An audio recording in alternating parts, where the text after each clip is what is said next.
उसके बाद मिर्ज़ा जी ने आगे लिखा अल्लाह का फरमान, इन्नल्लज़ीना यक्तुमूना मा अंज़लना मिनल बय्यिनाति वल हुदा मिन बाद मा बय्यन्नाहु लिन्नासि फ़िल किताब उलाइका यलअनुहुमुल्लाहु व यलअनुहुमुल लाइनून इल्लल्लज़ीना ताबू वस्लहू व बय्यनू फ़उलाइका अतूबु अलैहिम व अना तव्वाबुर रहीम।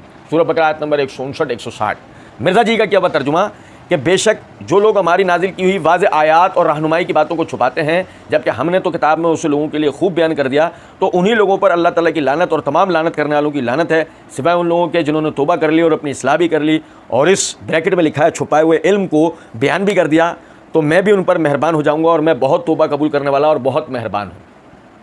अच्छा देखें ज़रा नुक्ते पर गौर कीजिएगा, वो क्या था छुपाया हुआ इल्म। देखें भाई, गौरतलब नुक्ता है, सूरह बकरा आयत नंबर 159-160 यानी सूरह बकरा मदीने में नाजिल हुई और हिजरत के तीसरे चौथे साल के अंदर सूरह बकरा नाजिल हो चुकी थी। सानिया करबला 61 हिजरी के अंदर पेश आया। अब सुने जरा बात को, तो यानी कि सानिया करबला से पहले, अच्छा अगर मिर्ज़ा जी वाली तर्ज पे भी बात की जाए, जब मिर्ज़ा जी ने इसका पस मंज़र जो स्टार्ट किया है वो खिलाफत से स्टार्ट किया है, तो अगर खिलाफत से भी लगाएं तो 11.5 हिजरी में 11.5 हिजरी में खिलाफत मुनक्कद हुई। भाई समझ, 11 हिजरी के अंदर मुनक्कद, रसूलुल्लाह सल्लल्लाहु अलैहि वसल्लम का इंतकाल हुआ और 11 हिजरी में खिलाफत मुनक्कद हुई। सुने ज़रा बात को। अब सवाल यह पैदा होता है कि उससे 4-5 साल पहले सूरह बकरा नाजिल हुई और उसमें अल्लाह रब्बुल इज़्ज़त ने यह बात कही है, इन्नल्लज़ीना यक्तुमूना मा अंज़लना मिनल बय्यिनाति वल हुदा, वो लोग जो छुपाते हैं बय्यिनात और हिदायत को, यानी कि रोशन दलाइल और हिदायत को। तो मिर्ज़ा जी ने आयत क्यों नकल की है? यानी मिर्ज़ा जी तासुर ये देना चाह रहे थे कि जो मैं बता रहा हूँ उसको ये उलमा अहले सुन्नत छुपाते हैं, मैं जो बता रहा हूँ उसको ये लोग छुपाते हैं। अब मिर्ज़ा जी ने उसके लिए पढ़ी आयत। अब मसला ये है कि मिर्ज़ा जी जिसको बयान कर रहे हैं उसके अंदर तो ये है कि वो छुपाते हैं।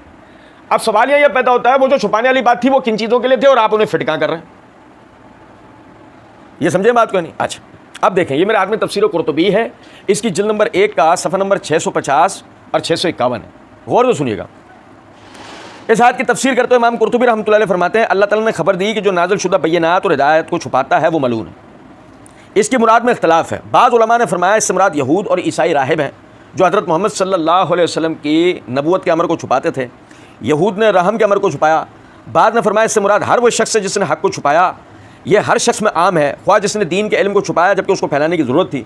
नबी अकरम सल्लल्लाहु अलैहि वसल्लम के इरशाद में उसकी तफसीर की गई है, जिससे कोई इल्मी बात पूछी गई जिसको वो जानता था, फिर उसने उसे छुपाया तो अल्लाह ताला उसे क़यामत के रोज़ आग की लगाम से लगाम देगा। इस हदीस को हज़रत अबू हुरैरा और हज़रत अम्र बिन आस रज़ियल्लाहु ताला अन्हुमा ने रिवायत किया है। इसे इब्न माजा ने रिवायत किया है। हज़रत अब्दुल्लाह बिन मसूद रज़ियल्लाहु का कौल इसके मुआरिज़ है, तो किसी कौम के सामने ऐसी हदीस बयान करे जिन तक उनकी उकूल नहीं पहुँचेंगी तो वो बाज़ लोगों के लिए फितना का बाइस होंगी। नबी करीम सल्लल्लाहु अलैहि वसल्लम ने फरमाया, लोगों को वो बयान करो जिसको वो समझते हो। क्या तुम पसंद करते हो कि अल्लाह और उसके रसूल को झुटलाया जाए? ये बाज़ उलूम पर महमूल है, जिस तरह इल्मुल कलाम है, या ऐसा इल्म जिसके समझने में तमाम लोग बराबर ना हों।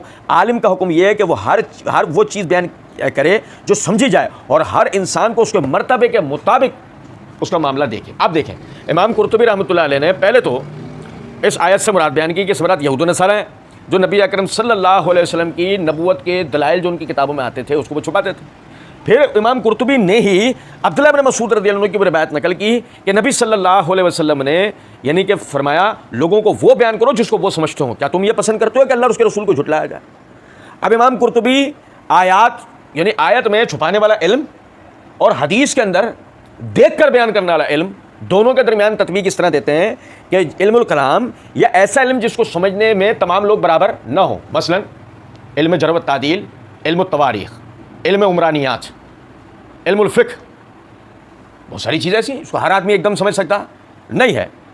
तो इमाम कुर्तुबी कहते हैं कि यह महमूल है इन चीज़ों की तरफ। आप कहते हैं कि आलिम का हुक्म यह है कि वो चीज़ बयान करे जो समझी जाए और हर इंसान को उसके मर्तबे के मुताबिक चलाए।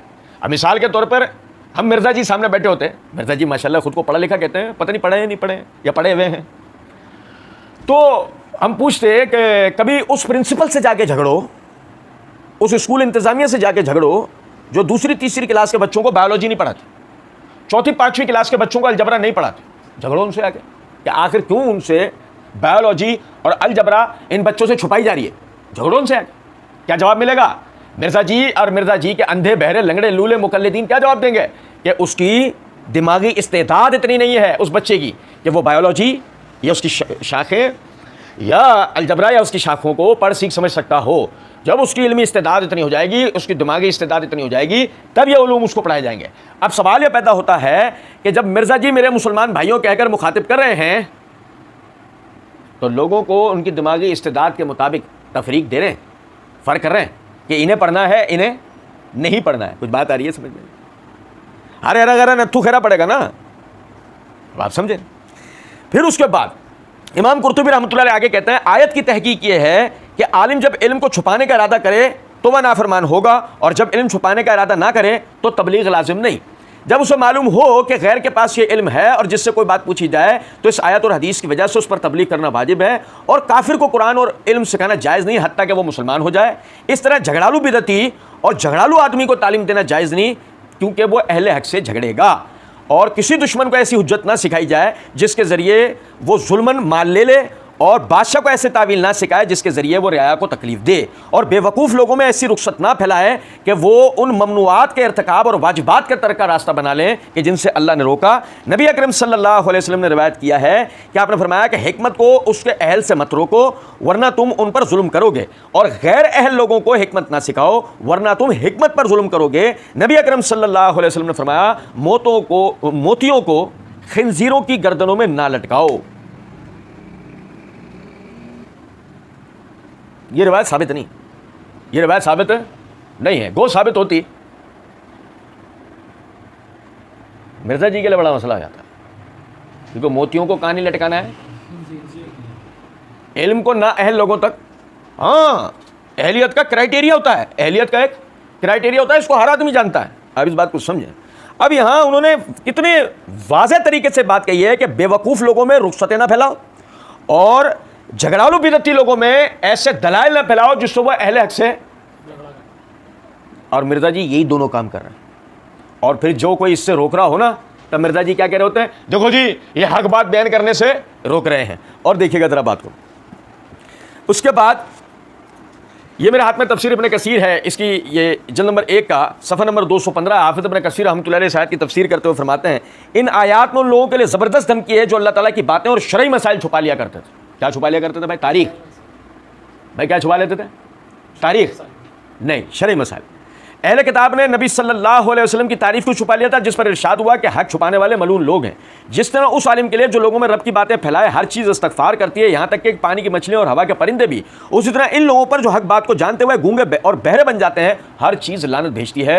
मिर्ज़ा जी के अंधे बहरे लंगड़े लूले मुकल्लिदीन को ये बात समझनी चाहिए कि हर चीज़ उन पर लानत भेज रही होगी, हर चीज़ उन पर। हक बात को तस्लीम किया करें, हक बात को नहीं झुटलाया करें। और उसके बाद मिर्ज़ा जी आगे कहते हैं कि रसूलुल्लाह सल्लल्लाहु अलैहि वसल्लम का फरमान है, काला रसूलुल्लाह सल्लल्लाहु अलैहि वसल्लम मन सुइला मिन अन इल्मिन इल्महु सुम्मा कतमहु उलजिमा यौमिल क़ियामत बिलिजाम मिनन नार। तर्जुमा इसका मिर्ज़ा जी का क्या हुआ कि सैयदना अबू हुरैरा रज़ियल्लाहु तआला अन्हु रिवायत करते हैं कि रसूलुल्लाह सल्लल्लाहु अलैहि वसल्लम ने इरशाद फरमाया, जिस शख्स से कोई इल्म की बात पूछी गई जो उस शख्स को मालूम थी, फिर भी उसने उस इल्म की बात को छुपा लिया, तो ऐसे शख्स को क़यामत के दिन अल्लाह ताला की तरफ से सज़ा के तौर पर आग की लगाम डाली जाएगी। नाउज़ु बिल्लाहि मिन ज़ालिक। अच्छा देखिए ज़रा बात, इसको पढ़ने से पहले मैं आपको मिर्ज़ा जी का यानी कि एक रूप दिखाता हूँ। मिर्ज़ा जी ने मसला नंबर 157 पार्ट 1 के अंदर एक जगह पर एक मसले के ऊपर बात करते हुए कहा, यानी यही सहाबा इकराम के हवाले से जो मसाइल थे, मिर्ज़ा जी की एक चीज़ पे पकड़ हो गई थी उसकी बारीकी को लेकर। अब मिर्ज़ा जी ने जान छुड़ाते हुए जो कहा वो सुनिएगा ज़रा बात। ये आम आवाम की अदालत में हमारा मुकदमा है, वो खुद पढ़ें, वो फैसला कर लेंगे कि क्या हुआ था। मज़ीद ब्रैकेट में लिखते हैं, यानी मज़ीद आगे लिखते हैं कि इस तरीके से बाल की खाल उतारना शुरू कर देंगे ना तो इसका कोई अंजाम नहीं है। हम ये पब्लिक की अदालत में रखते हैं, वो इसे पढ़ें कि इससे क्या रिजल्ट निकलता है। बाल की खाल नहीं निकालनी। सुने जरा बात। कोई मिर्ज़ा जी से पूछे, मिर्ज़ा जी जब बाल की खाल निकालना यही इल्म होता है, और अब आप यहाँ इसको बयान करने से भाग रहे हैं और कह रहे हैं बस अब हम इसको खुद समझ लें, है ना। तो नतीजा ये निकला, आग की लगाम के लिए आपने तैयारी कर ली है। कुछ इस किस्म का ही मामला होना चाहिए ना। या फिर आप देखें, समझिएगा ज़रा बात। मिर्ज़ा जी ने सुन्नत इब्न माजा हदीस नंबर 261 का हवाला दिया। ये मेरे हाथ में सुन्नत इब्न माजा है, इसकी जिल्द नंबर 1 का सफ़ा नंबर 163 है, हदीस नंबर 261 जो मिर्ज़ा जी ने नकल की। सुनिएगा जरा बात। हदीस नंबर 260 क्या है? हदीस नंबर 260 ये है कि अबू हुरैरा रज़ियल्लाहु तआला अन्हु फरमाते हैं कि नबी सल्लल्लाहु अलैहि वसल्लम ने फरमाया, मन तअल्लमल इल्म लियुबाहिया बिहिल उलमा व युजारी बिहिस सुफ़हा व यसरिफ़ बिही वुजूहन नास इलैहि अदखलहुल्लाहु जहन्नमा, यानी जिसने इल्म को इसलिए सीखा कि उलमा के साथ बहस मुबाहिसे करे, यानी कि इल्म उलमा के साथ फ़ख्र करे और जाहिलों के साथ तकरार करे और लोगों की तरफ से मुंह फेर ले, तो अल्लाह रब्बुल इज़्ज़त उसको जहन्नम में दाखिल करेगा। अब आप ज़रा समझिएगा बात। मेरे लिए जाकिर नाइक को लाओ, मेरे लिए तकी उस्मानी को लाओ, मुनीबुर रहमान को लाओ, हाफिज़ सईद को लाओ और साजिद मीर को लाओ, उलमा के साथ फ़ख्र करने वाला किरदार नंबर 1। और वो पिछले दिनों आपको याद होगा वो अकेडमी के अंदर एक मुनकर हदीस, वो बुड्ढा जिसको कुछ पता था नहीं, वो खड़ा हो गया, उसने मिर्ज़ा जी से जो है वो कुछ अपने तौर पर बहस मुबाहिसा किया और वो मिर्ज़ा जी उसको जवाब दे रहे थे, उसकी वीडियो वायरल हुई थी और तासुर ये गया था कि देखो जी मिर्ज़ा साहब ने कितना बर्दाश्त किया और ये वो फलाना। हमने तो खैर उस दिन भी ये बात कही थी कि अगर वाकई ऐसा है तो मिर्ज़ा जी हमारा ही सामना कर लेना, फिर क्या परेशानी है।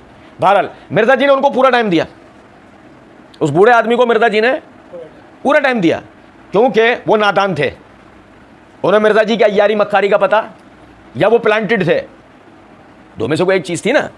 अब आप देखें कि जिसने इल्म इसलिए सीखा कि उलमा के साथ फ़ख्र करे, जाहिलों से तकरार करे और लोगों से मुंह फेर ले। अब भाई सुनो जरा बात को। पम्फलेट में मिर्ज़ा जी ने लिखा है, रिसर्च अकेडमी में हर इतवार को नमाज ज़ोहर 1:30 के बाद 55 मिनट कुरान का तर्जुमा व तफसीरी क्लास होती है। क्लास के बाद सवाल व जवाब की खुसूसी नशिस्त भी होती है। तमाम मकातिब फ़िक्र से ताल्लुक़ रखने वाले हमारे भाइयों को दावत आम है।